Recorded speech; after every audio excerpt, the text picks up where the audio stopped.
They even signed By the way it is comp. What's up? I'm Shane. I interview bands for Thrasher magazine, and these interviews only give me 1,000 words per page. And these interviews go on way longer than that, so I gotta do a lot of editing.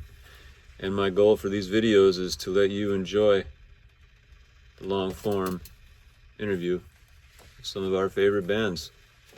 This first installment is from the September 2024 Thrasher magazine. Alexis Salbone on the cover. And I had the honor and the privilege and the wonderful experience of interviewing side by side. A very important band to me and many other people. What I'm going to do is I'm going to read the intro, and then we're going to listen to the whole interview in its entirety.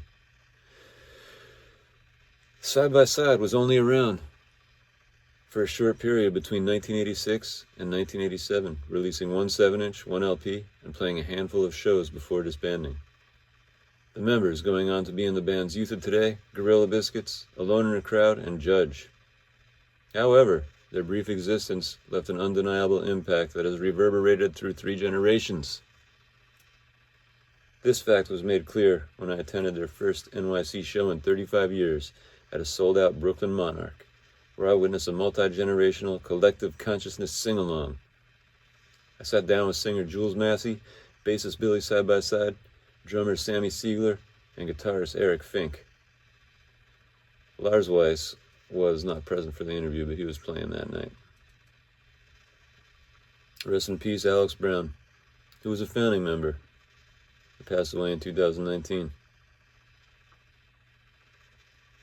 Let's dig into this interview, shall we? There's going to be a slideshow along with it, from pictures taken that night by the wonderful, talented friend Rich Zoller. Check him out. Check out Thrasher. And look at this. We had combust in this issue. Subscribe to Thrasher. Subscribe to this channel. All right. Enjoy. Billy Side by Side playing bass and Jules vocals. Eric, I guess, lead guitar. Sammy, I play drums, and Lars Weiss is our guitar player. He's not here right now, but we love him. shout out Noble. Yeah. All right. Fist bumps or pounds? Fist bumps these I days. mean, fist bumps or handshakes? Because of COVID, you know? Yeah. I think fist pounds. I do it all. I do handshakes, fist bumps, you know. Half it's all hugs. good. Yeah. Billy? We just came from a heavily COVID event, so yeah, fist bump. Billy, Jules, Eric, Sammy. All right. Fist bump or handshake? I kiss. Good. Okay, great. This is going great. We're not fun with it. This is stuff that people want to know. True or false, guys? Ready? You got banned from CBGBs. True. That's true several times, I think. A couple times. What was one cause that stands out? Oh, can I take this one? Because I personally got banned. Like Hilly, like personally said, you can't come back here again to me. So what had happened was we were playing CBs. It was a Sunday matinee. I think we played with the Gorilla Biscuits, Youth of Today, and Pagan Babies, if I remember correctly. And there were these 2 giant bouncers, like on the small stage in CBs, in front of all of the bands, like in front of us. Like, so we had to play behind these guys, and they were there just to keep people from going off and stage diving. Uh-huh. And the Pagan Babies like played first, and we were all like, is this going to happen during the whole thing? And it was. And I'm not going to name names, but certain individuals got together and said, well, we're going to do something about this. So the opening note of the Gorilla Biscuits, who I believe played the next, right after the opening band, the opening note, we bum rushed these bouncers from behind. All and right. like Gus Straight Edge, was like launching over the heads of these guys. Jason Crackdown was just, And so what happened was that set started getting insane because the kids in the crowd saw this happening, and there was no stopping them at that point. And so it just got worse, not worse, I would say better, but it got more intense, and finally these guys just had to give up, and they did. Inciting a riot. We basically we had a riot, and I said a lot of shit on the mic, and Maybe even through the mic. And Hilly did not like that at all, and he lectured me after the show. He pulled like representatives of the band, and I guess I was the representative, and he basically banned me from CB's. Nice. I've heard a lot about Hilly Crystal from different whatevers. So I'm going to segue that into another question that goes like this, and I'm going to just do all these questions and chop them up. That'll be my editing job or what have you. Did you guys have any other mentors outside of music, or like a teacher or a family member or anything like that? Someone that might have, given you one tidbit of information that maybe put you on this road? I'm drawing a blank. If you guys mentors outside of music, parents. My parents were always supportive. I was really young, so my parents would take me to CBs because you had to be 16 to get in before I got my fake ID. My mom would take me, my dad would take me to the old Ritz and places like that. So I would say that they would probably, were my the family. I could do an interview. This guy can get his own Thrasher issue. Yeah, they were supportive. Yeah. Right on. Anyone else? I'm sure this guy is one of those to you, huh? Yeah, very cool. Yeah, I mean, there were a lot, like Jules for a while, and me for a long time went to a school where there was the hardcore punk Beastie Boys, right? Like Mike D was there, and so they were to us they were old, but they were high schoolers, like really doing shit. There was a band Pandemonium that had to change their name to Nasty Facts, but again, high school kids. The guy lived 5 doors up from me, and he was playing gigs, so it was sort of like, we don't have to be, because at that point, the Clash and the Pistols seemed like old men to us. Yeah. And then it's like, oh no, but this guy's doing that in high school, so it was sort of like this, wow. Mm-hmm. I'm gonna say this. I was pretty young. I was 15 when I started Side by Side, and frankly, it was, if you want to call them my peers, were the biggest influence on me. Yeah. Like at the time, the scene was really, really kind of tight and cool, and I was getting to know everybody, and I liked to see the bands that were happening then. There was nobody that I was some big inspiration from before. It was literally I was being inspired by what was happening right at that moment, and that is something that between Luke, who is my closest friend, Gorilla Biscuits, and Todd Youth, who I thought was the coolest guy. And it was only a few years ago I found out Todd was younger than me. He's my age. Yeah, I had no idea. I found out he wasn't that much older than me. I was he was the guy that I was just like, oh wow, look at this shit. I thought he was such a good, intense guitarist. Yeah. And Craig Head. Yeah, the coolest stage presence. Peers, coolest stage presence of somebody playing an instrument. Mm-hmm. And that was the scene. Billy and blah blah blah. Billy and Jules. It seems like you guys are the OG seeds of the band. The first two who got together and made this happen. Correct. How? I'm gonna let Billy how tell do you how know each other? Side started. I used to see Jules at all the shows, and he would come up, and he'd always be positive, and he'd always be talking to me. And he was like, "We should get together and make a band." And every kid that you ever met in the hardcore scene, coast to coast, everywhere around the world that I've ever been, every kid within the first hour of talking to you is we should get a band. Oh, yeah. So I took it that seriously. I was like, fine, whatever. And I gave him my address, which was in one of the most terrifying ghettos in New York's Lower East Side. It was Pitt Street, south of Houston. Uh-huh. And there's many, many tales of that neighborhood. I gave him my address. And I was like, sure, stop on by. I figured that would scare him off. If he ever did attempt to come to my house, he would never make it. And, he showed up in the middle of the day. Yeah, he just showed up one day, knocking on my door. And I was like, holy shit, this kid is serious. So we busted out my guitar, and we played some songs, and we talked about getting a band together. And then Eric was next because Luke from Gorilla Biscuits and Warzone, he was kind of reconnected me and Eric because we had kind of not been hanging out for a while.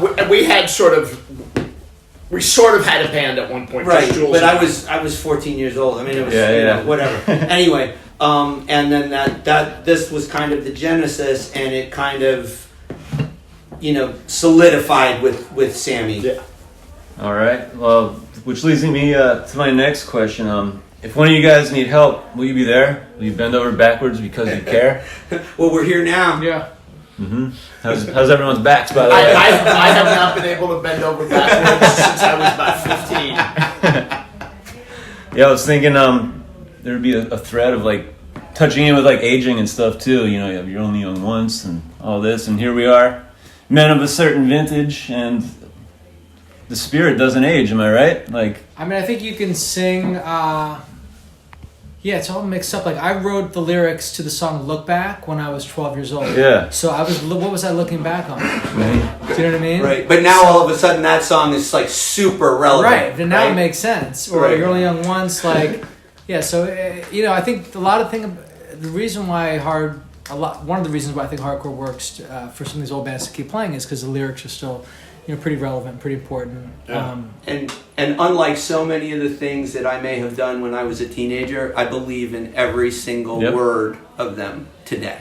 Every single word. Like Dead Kennedys to punk lyrics now, you know? Like, same deal. You guys to like friendship and loyalty and Yeah. real, I think we were, real shit. those songs were, you know, very broad. I'm sure there were probably about specific things, but they were also just pretty broad. Universal. Yeah, stuff. for sure. Yeah. For sure. There was, like you weren't pushing straight edge down everyone's throat, but you were friends and standing up for each other and standing up for yourselves. Look at the name of the band. Yeah. The whole point was bringing people that maybe don't agree on every. So pull me and my friends in, you know. And you mentioned that the way it is comp. Like, I think we probably all agree that one of our favorite times of hardcore, the New York hardcore scene, was around that 87 Together 7-inch Way It Is comp when you had, you know, Warzone with Nausea, with Gorilla Biscuits. Yeah. Today you had That's my golden era. Skinheads. Yeah, like it was a whole melting pot, and we all were different, but we were kind of on the same page. You know, there was a cohesive thread that kind of brought us together. But it was diverse, you know, which was cool. 100%. That comp changed my life. Yeah. You know, game changer. All right, this is Thrasher Magazine, so I gotta know, personally or as a group, any connections to skateboarding? What was your first board, first memories? I skated, I used to skate a lot, street skating. I skated the Brooklyn Bridge competition. I came in first in the 12 and under. At the Banks? At the Brooklyn Banks, the shootout, where a guy pulled a gun. It was the Brooklyn Bridge shootout. I was at the 93 one. And it was earlier. Yeah, no, that had to be 12, so it was like 85, 86. Yeah. It was Trans World covered it. But definitely, man, I grew up in New York, grew up skating. Yeah. First board? I was really the first board was a Town and Country that I bought at Paragon. But then I was into, oh my God, what the fuck? I don't know. I had a Steve Stedham board that I dug. Nice. And why am I spacing Dropping Stedham. I don't know. I tried a little bit. I was a roller skater. And I tried a little bit, and I could never get an ollie down. So I just stuck with my roller skates. And I used to go to the Brooklyn Banks and do all sorts of shit. Yeah. That's awesome. Rocco. That was the board. Steve Rocco. Luke would ride he had an Alva that he would ride. And I put on my crazy fucked up skates, and we'd go to the banks. Roller skating at the Brooklyn Banks. Yeah, that's hardcore. That's punk. So I have to tell you, I was never a skater, and here's why. Because my neighbor was a skater, but he also had a car. He was older than me, and I was like, well, how hard can this be? You know. So what is the first thing I try to do? Get towed behind his car, and of course he was a bit of an ass, and he stomped on the gas. And the board kicked out from under my feet, and of course I didn't have like the brains to let go, and I got dragged, and then rolled, and I skinned like my hand all the way to the tendons, and I never touched a skateboard again. How old were you? Oh, I was 14, maybe 15. That could have been a lot worse. Yeah, that could have. Yeah, don't do that. If you like, don't try that as your first stunt. It's probably because you didn't know anything saved your life. Maybe. Speculation. Maybe. Billy, any connection? Or you No, I never skateboarded. All right, that's cool too. I think my center of gravity was a little too high. I kept falling off the board. Oh, You good. know, Hugh, who did a lot of like the graphics for Shut, like my best friend, he'll be here tonight. He had a longboard, you know, and this is '86 when like nobody rode longboards, and I would take off his harder wheels and put on these really soft wheels and use it like to go all the way up like to 96th Street where I knew somebody who had a pool in their house. I mean, in the Right. building, so like I rode that a little bit, but On roller skates or a shutboard? yeah, I was neither. It was some Okay. longboard. Pre-shut, yeah. It was before Shove Bruno is the started shit, showing. man. Yeah. Like growing up in Eastchester and Yeah, I used to know. Show was I used to hang out at LaGuardia a lot. So Bruno Musso and Wiley and those kids all went there. we had A friend of mine from college dated Bruno for quite some time. Really? Yeah, small world. yeah. Very cool. That's great. That's the skateboarding question. That was more than I could have wished for. Moving along, you guys cool? A couple more? Yeah. Keep couple going. more minutes. Thanks for being Rock and roll. so cool. Jules, I heard a story that one time you were at you kind of disappeared, right? Like pulled a Mike Judge, so to speak. Well, I Little pulled the bit Mike like- Judge before Mike pulled the Mike Judge. All right, Mike Judge pulled the Jules mask. That's right. That's All right. Yeah, man. Okay, get the record straight, Yeah. everybody. But you were in an airport and someone was wearing a Gorilla Biscuit shirt, and you were like, "You guys will never guess, I saw a Gorilla Biscuit shirt." I called Billy. And you're like, "Oh, I was well, that's in- changed." I, Or something, right? I think I was in the Pensacola airport, and I was coming back from work, or like a work trip, and I saw the GB Gorilla, and this was way later. This is in the 2000s. Yeah. And I was just like, oh my God, that's a gorilla bit. Like I know what that is. And like I call Billy, who by the way drew that gorilla. This is the guy that designed that gorilla. Yeah, that's awesome.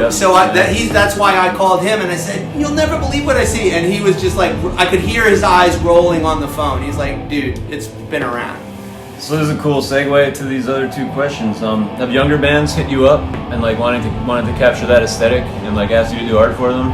A few here and there. I did some stuff for State Run Radio and Shark Attack, but if anybody wants, Okay, yeah, I am dude. available. Billy Yeah. Side by Side is available for illustration. You heard that, everybody. If you want to, We can You- push that on Revs. that's not faking the funk. The only drawback is when I do get those phone calls, I usually tend to get the phone calls that go, "We love your stuff. We really want you to do something for us. We got like $20." Yeah. Yeah. You don't want to fake the funk. Hit up Billy Side by Side. All right, segue right into this other one. I love when a plan comes together. Yeah. So I got a Side by Side shirt off the Rev site like 2 years ago. And do you guys see any of that? Do you own the art or?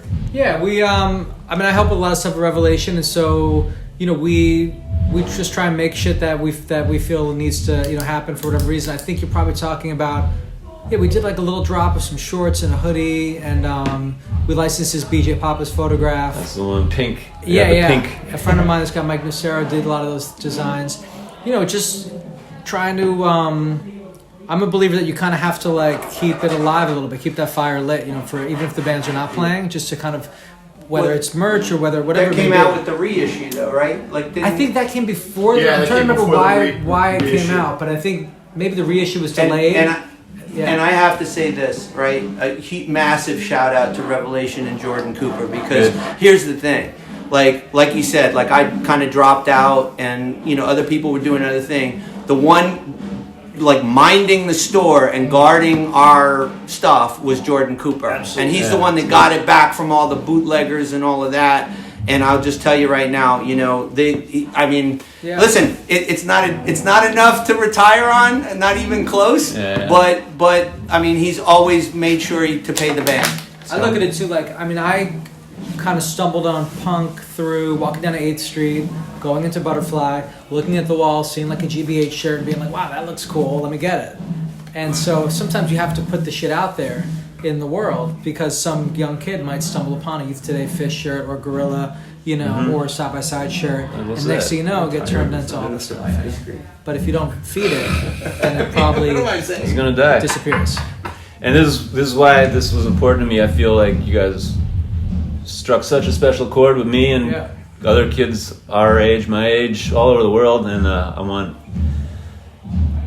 people to know about Side by Side more than they already do. And Thrasher is like, there was this sense of two things. We got really lucky. We were right place, right time. We brought something to it, absolutely, but we just we kind of happened to be there and we got that. But the other thing is, we were talking about this kind of when we first got back together, was this, like, at the time we knew what we were doing was important for us, right? Like it was here was our voice. Here's what we got to say. Every kid wants to scream. We got to do it. No sense that this shit was going to have legs. No sense that people were going to be listening to it years later who weren't there. Yeah. Right? And so, it's been a bit overwhelming to like it really means something to people, as opposed to it really meant something to us. And no one saw that coming. No, right?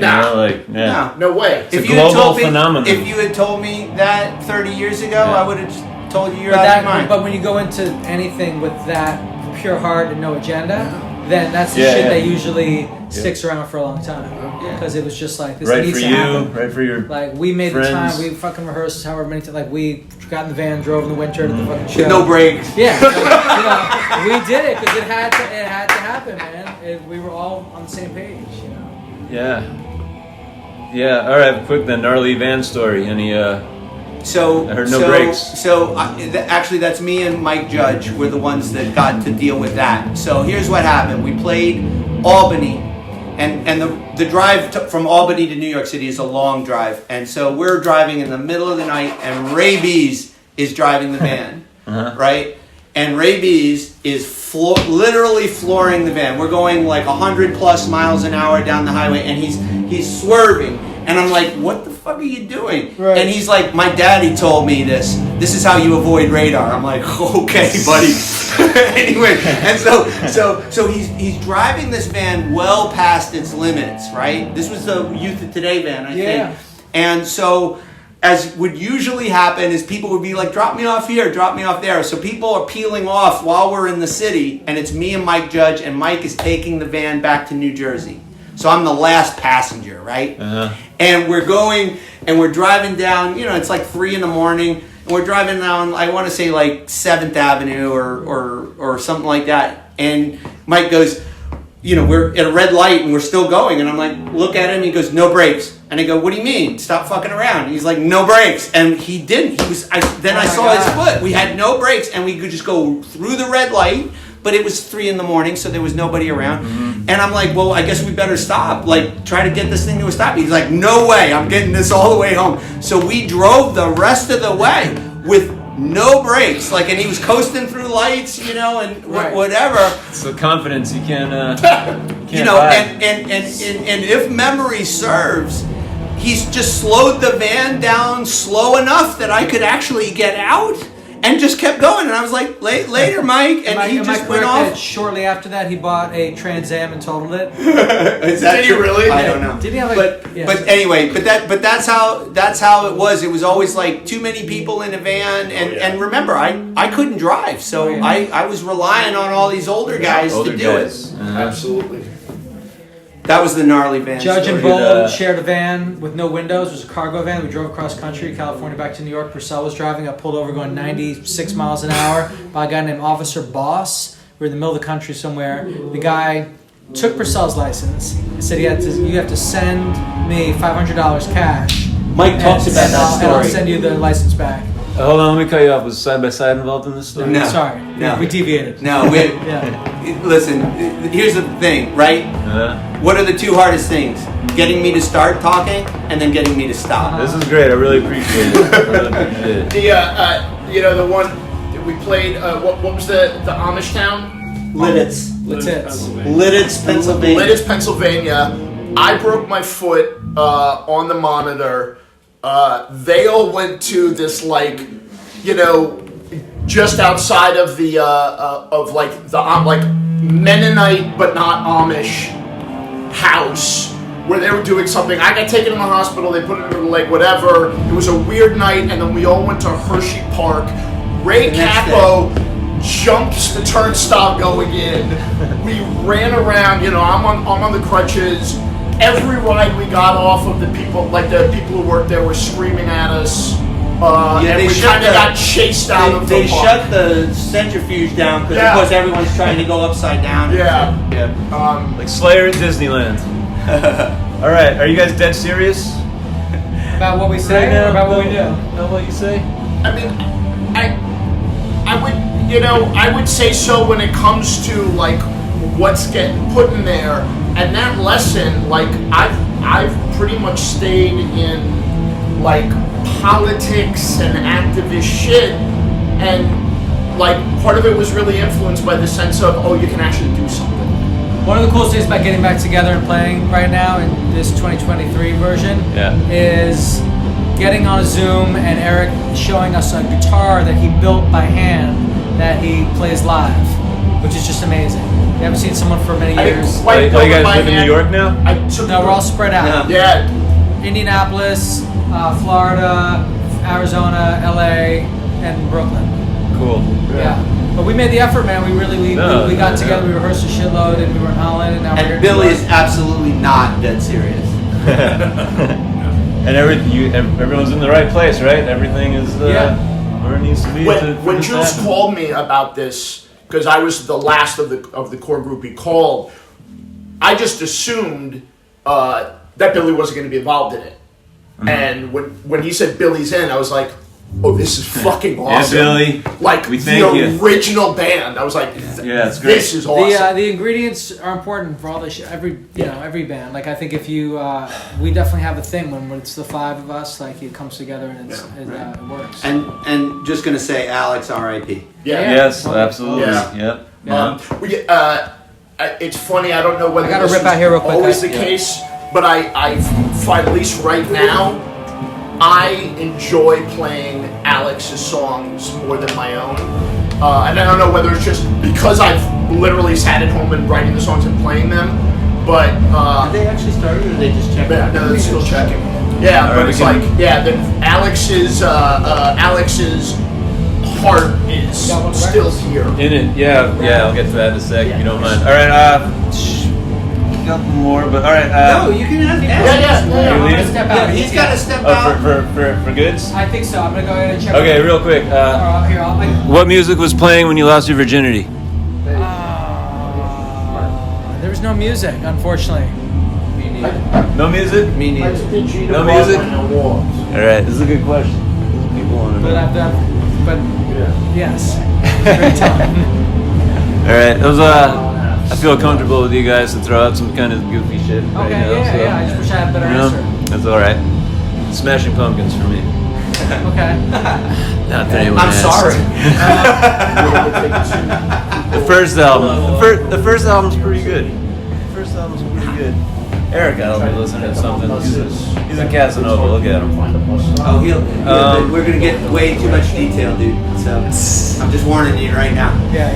And you guys all got other jobs and stuff for artists? I am a graphic designer with Fanatics. I do most of the major licenses. Plug all the shit. Fanatics. All right. Jules. I'm a lawyer. Oh wow. What kind of law?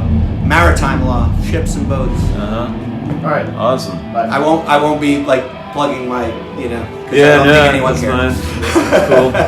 Well, you might need it on that Flogging Molly cruise. Yeah, well, there you go. So, keep that. I help with a lot of different stuff with Revelation Records and with Trust Records.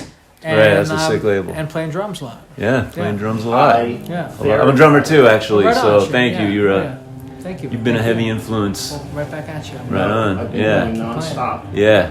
I think I've got to get Eric's answer to that. I'm in the middle of that one, and He's then a social worker. Is that correct? Bye.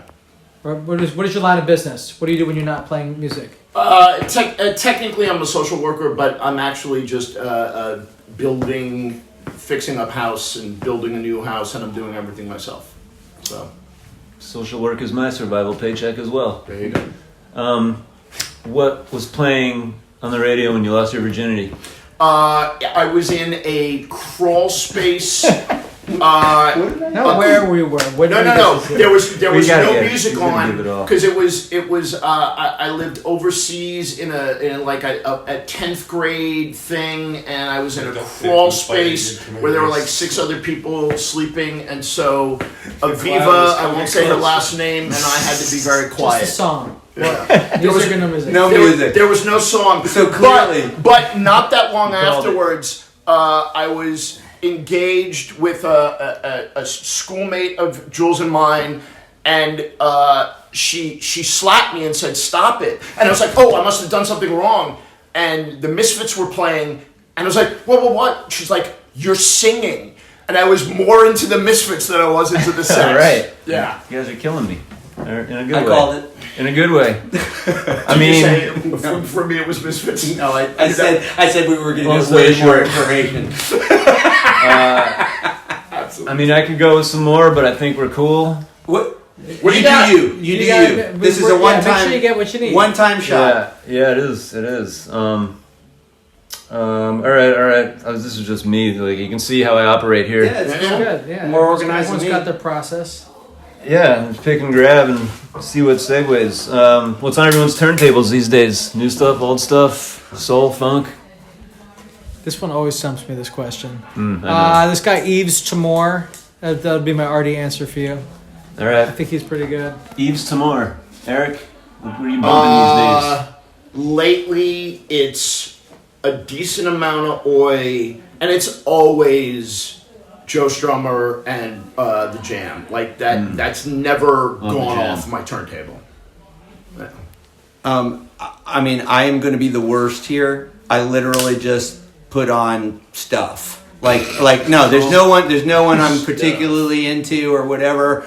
What I am really happy about though is that the radio is kind of gone, and now you have streaming, and I can pick good music as opposed to just listening to all of the poppy crap that's coming out. So that's it for me. All right. I have a pretty eclectic amount of At this age, we gotta at this Yeah, age, and so much. one of the things that I do like about current music is that you can explore like a lot of different things. What I'm listening to right this second, probably Blaze Foley, Blaze Foley. Rockabilly. Well, American. Is that the guy with the Big beard? the face mask thing with the beads? No, that's, what's his name? That's the other guy. Yeah, you know what I'm talking about. Yeah. He's got a face mask. He's kind of Western, but he's also like kind No, of. Blaze Foley Rock. is a dead Americana country. Cool. Good stuff. composer. This is good too. There's all these young bands too. I feel like a lot of people know about Side by Side, but a lot of people don't know about Side by Side. And like hardcore, skateboarding is multi-generational now, and sex, gender, color, like everything's the coolest. It's always been the coolest things. And punk rock. All right, what's the message Side by Side wants to get out in 2024? 2024. The message that we would just so check out our side by side. Stand side by side. Always on message. United. Yeah, I mean the message is as solid now as it was when you wrote. Bend those over words, backwards you know? if you care. Yeah. Yes. Yes. The message is this. It's that the things that connect us vastly outnumber the things that divide us. Like that. And that's what this band was about then, and that's what the band is about now. Boom! Bam. Thank you. Mic drop.